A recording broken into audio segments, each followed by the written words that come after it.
Another structural element new to HTML5 is the aside element. Use the aside tag to mark up a section of a page that consists of content that is only tangentially related to the page content and which could be considered separate from this content. The element can also be used for typographical effects like pull quotes. Aside sections are often represented as sidebars in printed typography, but on a web page, sidebars are usually a navigation menu and thus are best marked up with the nav tag. Here's an example of an aside tag used here in a list, an archive list with a variety of archived links here, September, August, and July of 2007.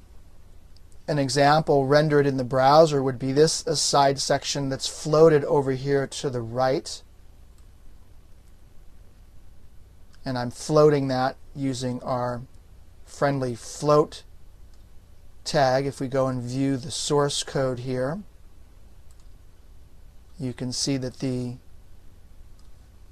aside tag here is floated to the right. Width is 20%, so I'm doing a percentage relative width there, 20% of the browser window in this case, since there's no parent container that the aside tag is inside of.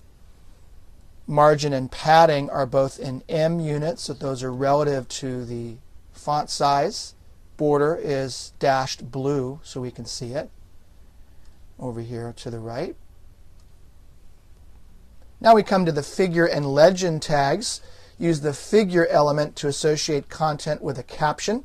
Use the legend tag for the caption itself. The HTML5 spec says that the figure element can be, and I'm quoting right from the spec, used to annotate illustrations, diagrams, photos, code listings, and more that are referred to from the main content of the document, but that could, without affecting the flow of the document, be moved away from that primary content, for example, to the side of the page, to dedicated pages, or to an appendix.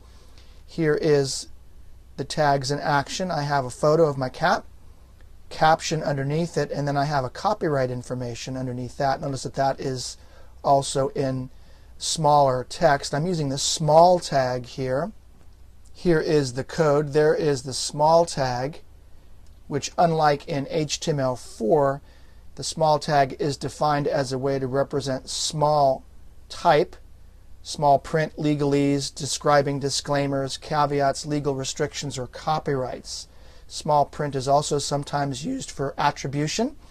In other cases, this figure tag is similar to the aside element, but notice that here is my image inside of the figure tag, in between the opening and closing figure tags. Here's my legend tag here for the caption itself.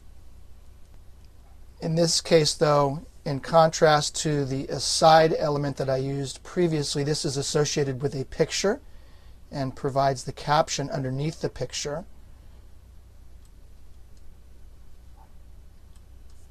Again, looking at this rendered in Firefox 3.5, here is the rendering and how it will look in this particular browser. In summary, the use of generic block div tags and inline span elements is largely discouraged in HTML5. Current versions of HTML4 lack the necessary semantics for describing these parts of a website more specifically, so you need to use them with HTML4. However, HTML5 addresses this issue by introducing new elements covered in the last few movies that represent each of these different sections of a web page, including header, nav, section, article, aside, and footer.